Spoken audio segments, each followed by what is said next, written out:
So, welcome to episode 5 of ECig 101. This is the difference between mouth to lung and direct to lung.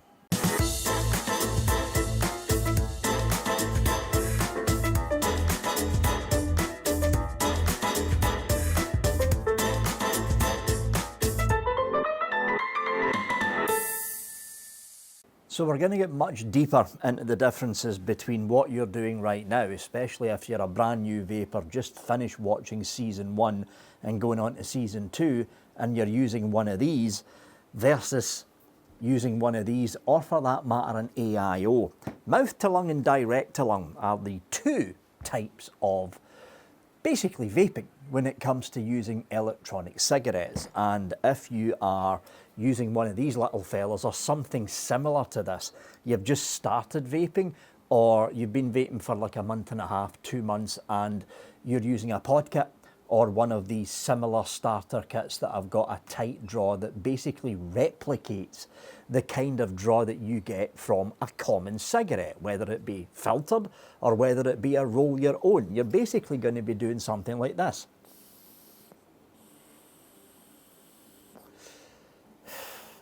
So basically you draw the vapor into the mouth, and then from the mouth into the lungs, just like a cigarette. And this style of vaping is very, very prevalent when it comes to people that are giving up smoking and moving on to vaping as a way to essentially give up smoking. You want to replicate that sensation of having a cigarette, and that's where these little fellas come in very, very handy. Not just these, but yeah, even disposables for that matter, because practically most of the disposables that are currently on the market are replicating the draw that you get from a standard pod kit, that tighter draw that you would expect from something like a cigarette.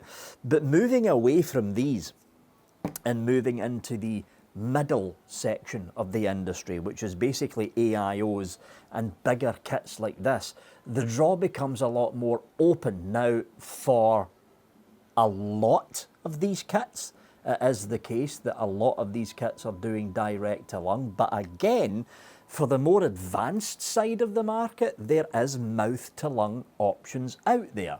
Classic example is the Aspire Zelos kit, whether it be the Zelos 2 or the brand new Zelos 3 that just got released onto the market not that long ago.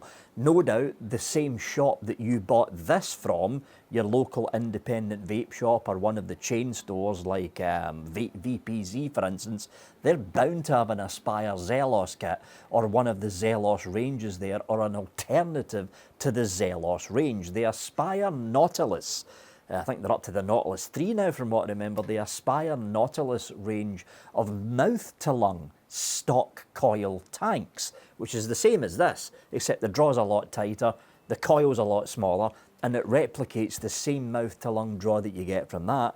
If you like the mouth-to-lung draw, and you're not interested in doing stuff like this, that kind of stuff doesn't really float your boat. You want to keep with the tighter draw. You want to stick with that mouth to lung tight draw cigarette feeling, but you don't want to keep using something like this, the Zelos kit, or an alternative to the Zelos kit. Vaporesso, for instance, make a really, really good mouth-to-lung stock coil tank kit.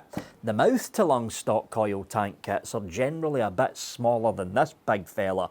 The Zelos is a single battery mod, but the tank is roughly the same size as the crown tank that you're seeing sitting here, but the coil's a lot smaller, the airflow's a lot tighter, and you get a mouth-to-lung draw. However, if you want to move in again to that same middle section of the market and move on to something like this, you'll start doing direct to lung. Now, there's major differences between what happens when you're mouth to lung vaping and what happens when you're direct to lung vaping. Number one, your liquid use will increase exponentially. Because here's the thing, with these little things, you're doing this.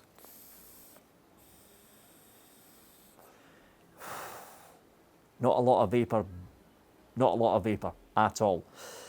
Pods like this, and for that matter, even disposables for that matter, are usually 2 mil in capacity. TRPR here in the UK and TPD over in the European Union requirements mean that kits like this, and for that matter, a lot of the Stock Coil sub-ohm tanks are legally not allowed to have more than 2 mil capacity in the tank. Some countries like Germany basically ignore that rule or have that rule written out of the sheet for their TPD, the Tobacco Products Directive. Over here it's called the TRPR. So a little pod like this, which is filled with 2 mil of tobacco liquid. I like vaping naturally extracted tobaccos when I'm mouth to lunging. This little pod, if I fill this thing up, will basically last me a good 8 or 9 hours. 8 or 9 hours worth of vaping from simply 2 mil of liquid, because what you're doing with this is you're mouth to lunging. You're drawing in enough vapor to fill your mouth, then you stop drawing and you inhale what's in your mouth down into your lungs. So a 2 mil pod like this will last me a good 7 or 8 hours. All in all, for the entire week, I could kind of get by with a 10 mil bottle of juice to fill this thing up for the entire week. 10 mil bottle of juice.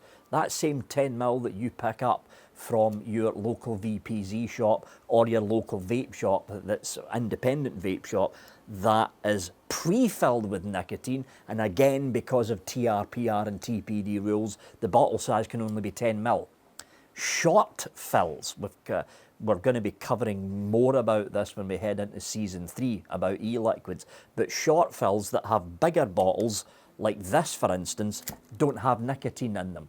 You've got to add the nicotine yourself. That's the way that a lot of vape shops and e-liquid companies get round that 10 mil bottle rule with nicotine in the bottle. Simply sell the juice with no nicotine in it and you don't have that limit anymore. But for ease of use, especially if you're using something like this, it's far easier getting a 10 mil bottle of juice with something like 9 milligram or 10 milligram or 12 milligram free base or nicotine salt base, and you can just go fill up your pod, close the pod off, shove it back in the battery and you're done and dusted. So 10 mil for about 5 days, about 5 days use.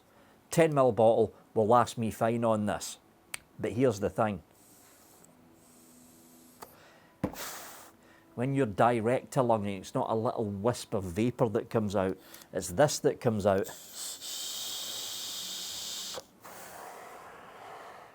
Now, that is a lot of vapor. And to produce that much vapor requires a lot of liquid. That same 10 mil bottle of liquid that would do a pod a good 4 or 5 days would not last, well for me, it wouldn't last 3 hours with this tank. This tank is the Crown, it's the Crown 5 I think this one is. It's the Crown 5 from UL sitting on top of a Geek Vape mod. And most of these Stock Coil sub-ohm tanks, along with the AIO tanks, because they're mostly direct to lung as well, have either a 2 mil capacity, or if you manage to jiggle the little silicone bung in there that limits the capacity to 2 mil, you can actually bring it up to 4 or 5 mil capacity, and for some tanks you're looking at 7 or 8 mil of capacity. You can basically dump almost an entire 10 mil bottle of juice in some of the bigger Stock Coil sub-ohm tanks. But because you're doing direct to lung at high wattages like 60, 70, 80, 90, and then for some tanks in the smoke range 100, 120 watts, and you're pulling a lot of liquid in, that tank's not going to last long with the liquid sitting in it. On average, now this is me, and I chain vape quite a lot here in the studio and up in the house with this style of tank. On average, I go through about a 50 mil bottle of liquid direct to lunging a week. Now, that's a lot.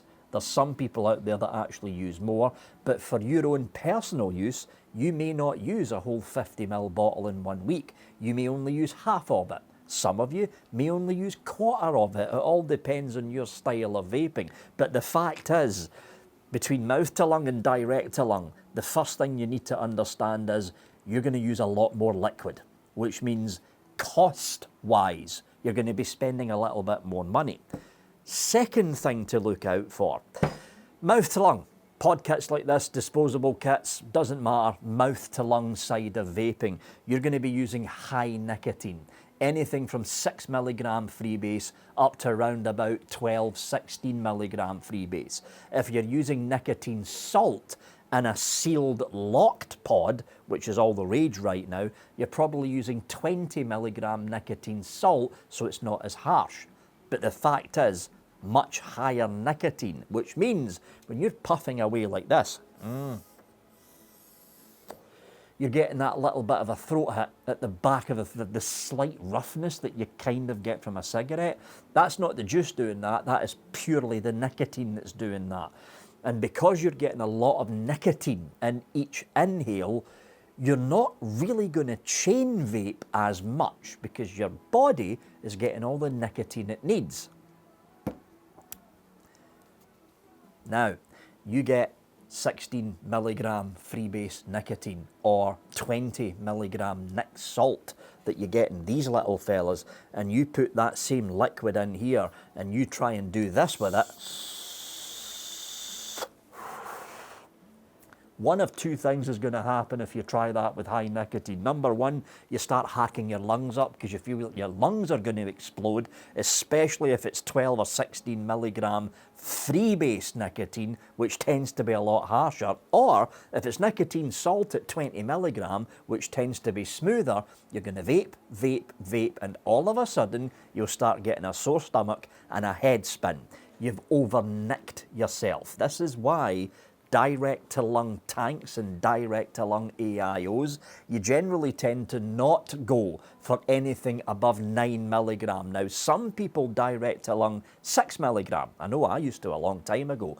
But for the majority of people out there that switch to a kit like this, you're dropping your nic from 20 milligram nic salts down to 3 or 6 milligram nic salts, and if you're using freebase nicotine at 12, 14 or 16 milligram, you're bound to drop it down to 3 because 6 milligram on freebase nic tends to be much harsher on the throat than nicotine salts are. Again, season 3, the next season, we're going to deep dive into salt base, freebase nicotine, and what the differences are between the two. So, high nic, low nic, and because you're using lower nicotine, you're going to tend to vape more with this, which goes back to the first point I made. Because you're vaping more, you're using more liquid. Because you're using more liquid, you're spending more money. It's a kind of catch-22 that goes round and round, so probably you're sitting there right now going, well, hold on a minute, Vic, right? So not only are you spending more money, well, nudge the wattage in this thing, not only are you spending more money on a kit like this, which generally tends to run upwards of 60, 70, 80 pound for the newest Stock Coil sub-ohm tank kits, but now you're telling me that I'm going to be spending more money on the nicotine and liquid as well. Where's the fun in that? I thought vaping was supposed to save you money. It does if you stick with this. Right? I'll be honest, it does. You stick with this on mouth-to-lung vaping, like an advanced mouth-to-lung vaping kit like this, but with a mouth-to-lung Stock Coil tank, you're still going to go through the same amount of liquid that you've done with these. You're just spending a bit more money for a better advanced mouth-to-lung kit. But if you move into direct-to-lung, you're not just spending a lot more money on this, you're going to be spending a lot more money on liquid.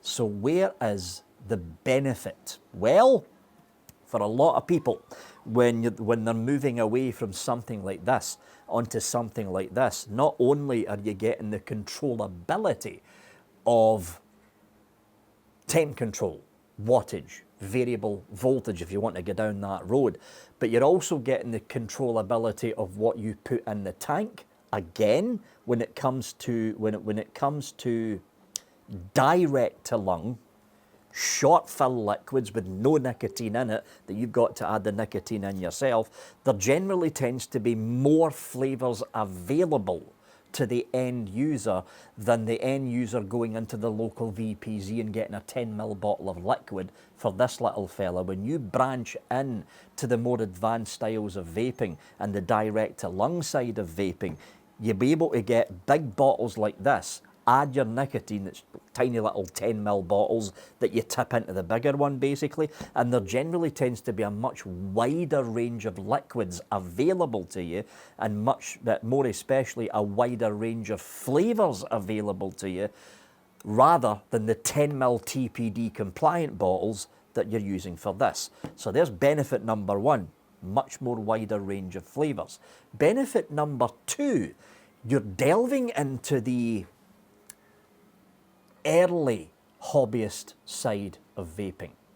Now, the main hobbyist side of vaping is the rebuildable stuff that we're going to be covering in season 4. But when you dip your toes into something like this, even the AIOs that are like this but only single battery but still direct to lung, you're dipping your toes into a much wider world of vaping rather than the pod market, because the Stock Coil sub-ohm tank market is much larger. Well, technically speaking, it is much larger. I mean, there's a wide variety of tanks, there's a wider variety of coils, there's a wider variety of tank styles, either restrictive direct to lung, fully open direct to lung, then you've got the mouth to lung Stock Coil sub-ohm tanks, a wide variety of mods. Yeah, it's much wider in aspects when you're dealing with the centre part of the vaping industry. And for a lot of people, doing this against doing something like this,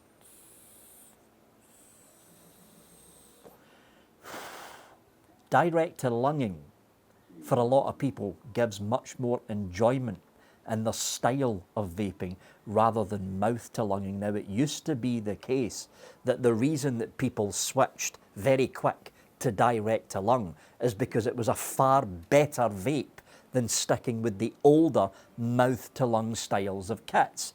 But when these little fellas came out, the pod kits, what the pod kits started to do is pop in mesh-based coils, not the old wire, round wire-based coils. They started using mesh, which is the same kind of coil type that you get inside tanks like this. It's basically a mesh grate, I suppose you can call it, looped round, surrounded in cotton. You actually get these in these little fellas now, which is why the flavour is pretty damn good in this style of starter kit. So there it is, folks. That's the major difference between mouth to lung and direct to lung. With mouth to lung, you're not going to spend as much money on liquid. With direct to lung, you are.